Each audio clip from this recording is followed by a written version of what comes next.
palih Fir'aun. Det kini Fir'aun. Tapi kan apa tak boleh Fir'aun?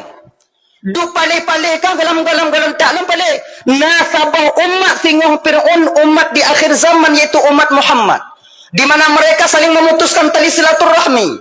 Bangun adik hanadi mugat, tetangga imu pakai. Maka Fir'aun posisi umat yang singo, awaknya namboi kah namboi dua palih, lun namboi leh.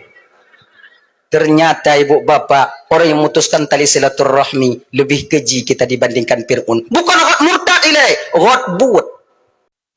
Mana cepat dah pakai di bagada dan tuanya banyak kuimung kamu bangga.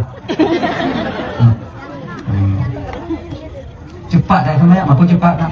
Bitir tarawih 20, bitir le. Isya 27 rakaat tengok jam tutik dalam nak. Anak mana tiada dah? Bagah nak semuanya, anak tunggu apa apa? Ilok dah sujud abang tu bang Nabi A'la, baik lego putih dua orang tu ni. Kayaknya tunjuk nombor imu, tunjuk le lekok tu bang Nabi A'la, kayak berapa? Nanti anak berdua. Lebihnya. Apa gunanya ibadah kita kakak, abang, kalau cuma cepat ini selesai? Maka karena demikian abang tuan Tanjung, nanti robahlah pola sedikit, robahlah pola sedikit. Nah, yang pertama setan yang paling tua dalam bulan Ramadan yaitu ketika tergelincirnya matahari. Yang kedua paling tua perjalanan setan dalam bulan puasa di ketika hampir masuk waktu berbuka. Itu dekat sekali setan dengan kita. Tuh setan. Yang hendak mengampunan ampunan di malam nisfu Sya'ban itu yaitu orang yang suka mabuk. Baru tiba le. Ngele. Jangan tinggung dari. Mungpingkong mina lagi anak ite.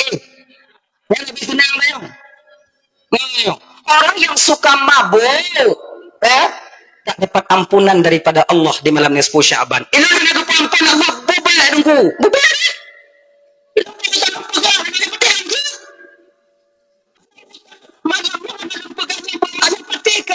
Tugas non malamnya pegah petro supaya gelah dalam di pengadilan Allah Subhanahu wa taala di akhirat tengok.